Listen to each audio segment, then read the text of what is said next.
un petit aussi pour parler plus en détail. Là, c'est vraiment vous donner un petit tour d'horizon. Donc les monnaies locales, Christian Hansberger l'a expliqué, il y en a beaucoup. Ça peut être des gens qui vont échanger des monnaies dans un immeuble, des gens qui vont échanger des karma coins parce qu'ils ont décidé d'échanger des karma coins. Finalement, si on décide que cette bouteille, entre nous dans cette salle, on décide qu'elle a de la valeur, et finalement tous les autres, les biens et services par rapport à ce référentiel, on se met d'accord qu'une table va valoir 100 bouteilles, que cette chaise va en valoir 20, que ce pub en valoir peut-être 5, comme ça, ben on se met d'accord là-dessus et on peut utiliser ce référentiel comme unité, comme instrument monétaire. Voilà. Donc finalement, le Léman, l'enjeu, ça a été et c'est toujours, pour toute monnaie, de la faire accepter comme instrument d'échange dans une communauté. C'est ça l'enjeu d'une monnaie en fait. C'est la confiance qui permet que les gens l'utilisent. Rapidement, les 4 piliers du Léman, c'est un peu schématique, mais ça donne une bonne idée, je pense. C'est une monnaie qui est locale, voilà, autour du bassin lémanique transfrontalier, donc, et en France et en Suisse. Ce qui est intéressant avec le Léman au niveau local, c'est qu'on peut dire en fait, finalement, pourquoi le Léman? On peut très bien dépenser en francs suisses ou en euros. Des gens ils disent voilà, pourquoi une troisième monnaie? Moi je dépense en francs suisses local. Alors pourquoi le Léman? Et là, ce qu'il faut pour comprendre l'intérêt d'une autre monnaie que le franc suisse et l'euro, c'est comprendre les étapes d'après. C'est si je dépense en Léman dans le réseau, en fait, je sais que toutes les étapes d'après de circulation de la monnaie, c'est-à-dire chez le commerçant, chez son fournisseur, puis chez son fournisseur, puis par exemple les salaires des employés, puis eux, ils vont dépenser leur argent pour réparer leur vélo, etc. On peut imaginer tout plein de circuits. Toutes ces étapes-là vont être dans le réseau, c'est-à-dire local, et puis qui respectent les valeurs, la charte éthique qui a été mise en place avec la monnaie. Donc c'est vraiment pas seulement le premier geste qu'on voit tout le temps, on dit pourquoi je peux le faire en francs suisses, c'est comment il va continuer à circuler. Et puis je expliquerai après comment il a été créé aussi, parce que Christian Hansberger a commencé à dire. Et la circulation de la monnaie, donc là toutes les étapes d'après vont être aussi locales et dans les valeurs, mais aussi comment cette monnaie a été mise en place, selon quel système de création monétaire. C'est une monnaie qui est citoyenne, donc c'est une communauté de paiement, c'est des centaines, voire maintenant gentiment des milliers de personnes qui gravitent autour de ce projet, de près ou de loin, simplement des fois en achetant des éléments et en les dépensant, en faisant partie des groupes de travail, de l'Assemblée Générale, du comité. Voilà, c'est quelque chose de c'est une association qui s'appelle Monnaie Léman. Au niveau de la charte, assez rapidement, en fait, le concept clé du Léman, c'est le processus d'amélioration continue des prestataires. Donc ça peut sonner parfois un peu creux, mais ce qui est important depuis le début, c'est de dire on ne veut pas être c'est Frédéric Bosquier qui parle de désert des parfaits. On ne voulait pas être une monnaie des gens qui sont parfaitement dans les valeurs de la transition, encore qu'elles sont assez vagues quand même. On voulait pas des gens qui sont complètement parfaits, et qu'on se retrouve à 40 à travailler ensemble, et du coup bah, finalement on ne change pas du tout, on n'a pas d'impact sur le système à plus grande échelle. Donc c'est pour ça qu'on parle d'amélioration continue, c'est des gens qui signent cette charte, et après c'est notre travail, on essaie de mettre en place, de comment on les accompagne, pour leur dire concrètement qu'est-ce que vous mettez en place maintenant, vous avez signé cette charte, qu'est-ce que vous faites concrètement pour aller dans cette direction. Au niveau des écarts salariaux, du recyclage, il y a plein d'aspects qu'on peut mettre en place qui sont plus ou moins rapides pour faire des efforts dans la direction de cette charte. Et finalement, l'aspect transfrontalier, là c'était un projet aussi, on dit politique, dans le sens où il y a un bassin de vie et il y a une frontière administrative qui la coupe. Et ben il y a des rentrées, des systèmes fiscaux différents, des coûts de la vie différents, il y a plein de déséquilibres. Et même si le Léman n'est pas une réponse concrète, c'était l'idée de ne pas vouloir faire deux monnaies locales des deux côtés de la frontière.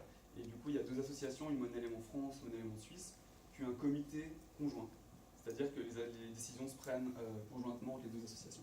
Donc il y a vraiment aussi dans l'optique de dire voilà, on va plutôt essayer de travailler ensemble dans ce bassin de vie et pas commencer à faire deux systèmes monétaires locaux en parallèle, du coup qui ne travailleraient pas ensemble. Peut-être juste pour finir, donner encore un petit par rapport au Léman, j'ai fait je pense c'est assez intéressant, j'ai fait une étude en fait à Genève dans l'économie sociale et solidaire. Donc c'est des entreprises qui se reconnaissent dans ces valeurs que j'ai pu évoquer un peu avec la charte du Léman. Et puis l'objectif c'était de voir quel potentiel il peut y avoir pour le lancement d'une monnaie locale. C'est en 2014 avant de lancer le Léman. Et puis ce qui était intéressant comme conclusion, c'était de voir que beaucoup, si on imagine qu'il y avait sur 100% de ce qui se faisait en dehors du réseau, c'est-à-dire tout ce que les acteurs de l'ESS faisaient avec des membres qui n'étaient pas dans l'ESS, typiquement avec des acteurs beaucoup plus classiques, sur ces 100%-là, ce qui se faisait en dehors, plus de la moitié pouvait se faire entre eux, à l'intérieur du réseau, avec des autres membres qui respectent les mêmes valeurs. Puis du coup, la question c'était pourquoi, en ayant ce constat, pourquoi les gens ne travaillent pas plus ensemble? Pourquoi est-ce que finalement ils ne travaillent pas plus avec les producteurs locaux, et puis les salariés ne vont pas plus consommer dans les entreprises qui respectent les mêmes valeurs? Puis les trois freins à cette coopération, c'était j'ai pas le temps, je sais pas avec qui travailler, ou ça coûte trop cher. Et là, une monnaie locale comme le Léman, elle se veut une réponse, pas non plus absolue, mais une réponse en tout cas, d'un outil pour aller dans ce sens-là de coopération. C'est-à-dire, si j'ai pas le temps, si en tant que commerçant, j'ai l'élément dans ma caisse, je suis obligé de prendre le temps de savoir comment j'utilise. Donc, c'est un outil pour dire, maintenant, j'utilise ces éléments et je ne peux pas simplement les donner à Allegro, par exemple, pour donner un exemple. Donc, je dois réfléchir à quel fournisseur de matières premières, de légumes, je peux commencer à travailler. J'ai pas le temps. Après, je sais pas avec qui travailler, là, c'est le rôle d'une association comme Monnaie Léman de faire du courtage, du conseil. C'est-à-dire de dire, voilà, vous avez une poche de Léman, quels sont vos fournisseurs? Ok, il y a ça, du coup, on met en lien, ça tombe bien dans le réseau, on a une nouvelle brasserie qui a rejoint, on peut le mettre avec lui. Voilà, on essaie de faire que les gens travaillent plus ensemble. Parce que simplement, ils ont besoin d'écouler leur Léman. Et puis, le troisième point qui est le plus intéressant, je pense, c'est trop cher. Et c'est vrai que souvent, c'est pas le cas tout le temps, mais souvent ça coûte un peu plus cher d'aller dépenser local, parce que les conditions salariales et les coûts de la main-d'œuvre et d'autres facteurs ne sont pas les mêmes que si on prend quelque chose qui est venu d'une toute autre région avec un tout autre contexte, et puis d'autres coûts de la main-d'œuvre, d'autres salaires, d'autres rentrées fiscales, enfin de taxes. Il y a tout un autre contexte économique qui fait que c'est pas du tout le même coût pour produire un objet ou un service dans un endroit ou dans un autre. Et donc l'idée là, c'est de dire, je sais, même si ça coûte un peu plus cher, région par région, monnaie locale par monnaie locale, on se donne des outils de plus travailler au sein d'un même réseau, au niveau des valeurs, ce qui est le plus important je pense, mais aussi au niveau si vous voulez, de la proximité géographique, donc des circuits courts, de la logique. Ça n'a pas de sens de produire des tomates en Espagne et en Finlande, sous serre et en pleine terre, et puis d'être un camion qui va transporter des deux côtés des tomates. Pour donner un exemple parlant. Donc l'idée c'est autant faire tout ce qu'on peut région par région, puis bien sûr il restera les autres monnaies pour faire des échanges trans-locaux, trans-régions. C'est juste pour donner un petit voilà pourquoi ça a du sens de faire une monnaie locale, notamment pour pallier ces trois freins qui font que les entreprises et les acteurs économiques ont de la peine à plus travailler ensemble alors qu'ils ont qu'ils respectent les mêmes valeurs et qu'ils ont envie en fait de développer ces valeurs. Le Léman en quelques chiffres. Donc la réflexion n'est pas toute neuve, donc on peut imaginer, on peut revenir déjà, je ne vais pas ce soir, mais on peut revenir au XXe siècle, même avant, dans le perso de l'anarchisme, les monnaies citoyennes, ça c'est quelque chose de vraiment pas nouveau. Mais on a décidé d'en lancer une au début des années 2010 à Genève, et donc c'est arrivé en 2015 au festival Alternativa Léman à Genève. Ensuite, il y a eu pas mal de développement dans la région, là on a à peu près un peu plus de 100 000 Lémans en circulation. Et puis, on est bientôt à 400 professionnels qui ont dit voilà, j'accepte le Léman, et donc je me mets dans cette dynamique de coopération mutuelle. Pour vous donner une petite évolution, ça pourrait être un petit graphique, mais en gros, pour vous dire qu'on a démarré tout petit. Mais ces 27 membres, c'était pas n'importe qui, c'est qu'il y avait des membres fondateurs, notamment de l'économie sociale et solidaire, et on n'est pas parti avec 27 commerces au hasard. Il y avait comme un berceau qui était petit mais solide et avec une sphère d'influence qui était super importante. Donc voilà, depuis, il y a eu un bel engouement avec le film Demain, beaucoup de gens nous ont rejoints. Donc on a une augmentation du volume des échanges. Même s'il y a toujours des poches, il y a pas mal de travail aussi à dire, voilà, Gaëtan pourrait aussi vous le dire sur Lausanne, d'un coup un commerce qui dit non, mais je ne sais pas comment faire. Et du coup, c'est toujours ce travail une fois que le cercle, que la boucle est bouclée, que la circularité est faite, c'est beaucoup plus simple. Une fois que les liens sont faits, ça va simplement pour la suite, mais c'est au début. Et c'est en même temps parce qu'il y a ces soucis, parce que les gens me disent qu'est-ce qu'on fait avec l'élément, que ça a du sens. Si tous les membres savaient comment les utiliser, finalement il n'y aurait pas forcément de sens de les faire travailler en léman. Ça a du sens parce qu'ils ne savent pas avec qui travailler.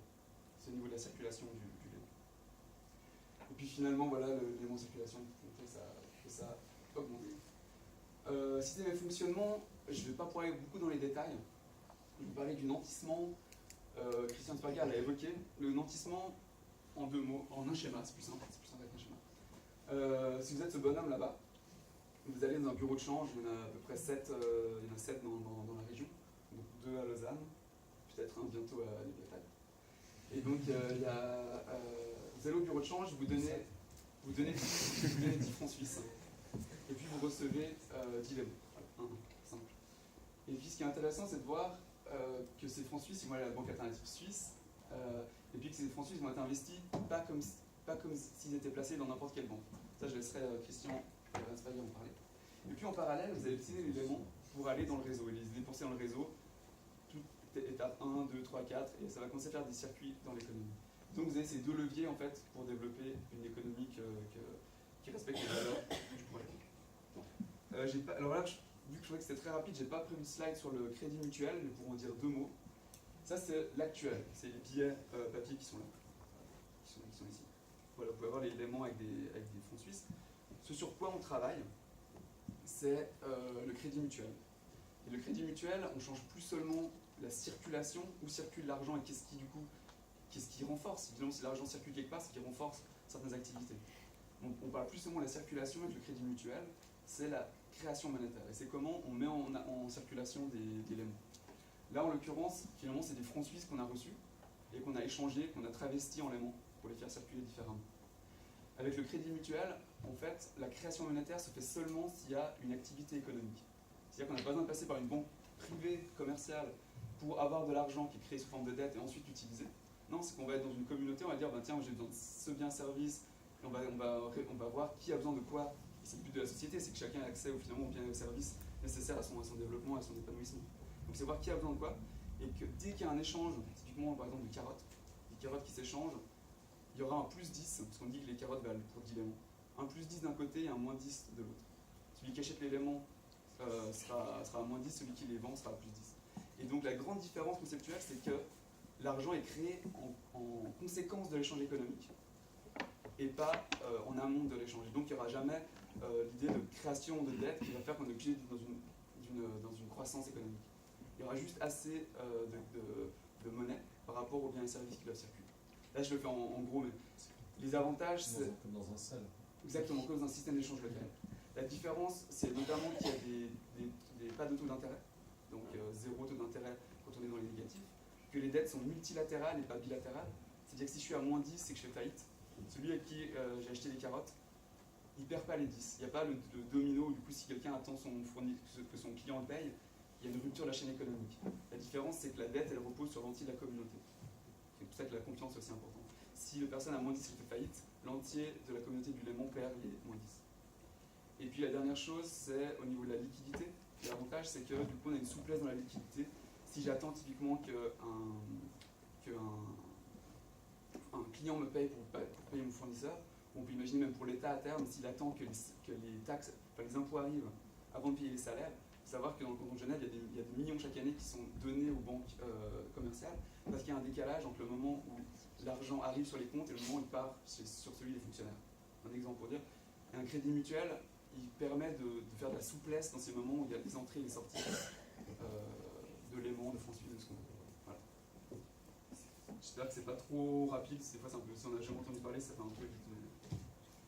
Donc développement à venir, on est en train de confectionner, on a fini en fait de tester une application e-léman qui va tout d'abord permettre de faire du nantissement, donc de l'achat de l'élément en ligne, et puis du crédit mutuel.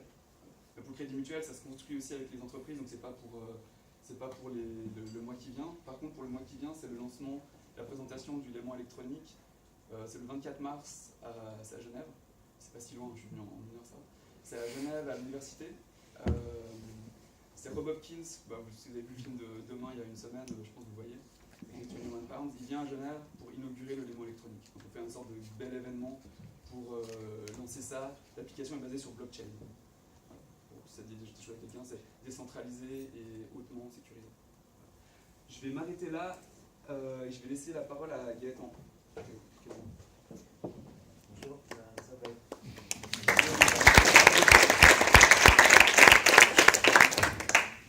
Moi, ça va être très rapide, moins de 2 minutes. C'est une présentation Léman ici dans la région. Et je fais partie d'un des 7 groupes de travail qui est sur la zone du bassin de vie du Léman. À Lausanne, on est à peu près une quinzaine dans le groupe de travail. Des bénévoles, on se réunit un mardi sur 2. On arrive sur un nouveau modèle qui commence le 14 mars et qui s'appelle les mardis de la transition. Donc tout le monde est le bienvenu. Ça se passe, chacun va démarcher ou déploie dans son réseau et ses connaissances, fait connaître l'élément, explique le principe, et c'est un peu comme ça que la toile elle se tisse.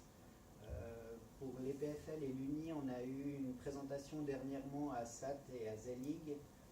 C'est en discussion, c'est aussi de la part où ils attendent de voir si de l'autre côté du consommateur il y a d'éléments en circulation. Pour obtenir des léments à Lausanne, il y a 2 bureaux de change, c'est l'ICID sous la gare et puis Artenia à la Riponne.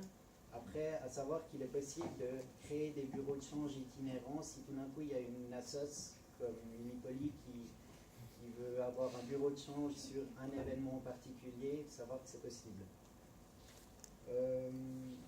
Autrement, c'est à Lausanne même, c'est une trentaine de commerces. Dans le Grand Lausanne, c'est 60 commerces. Et ça, depuis quelques mois, on a officialisé le lancement à Lausanne le 15 juin pendant le Festival de Lausanne. Voilà. Et je relaisse la parole à Christian Sperger. Je ne sais pas si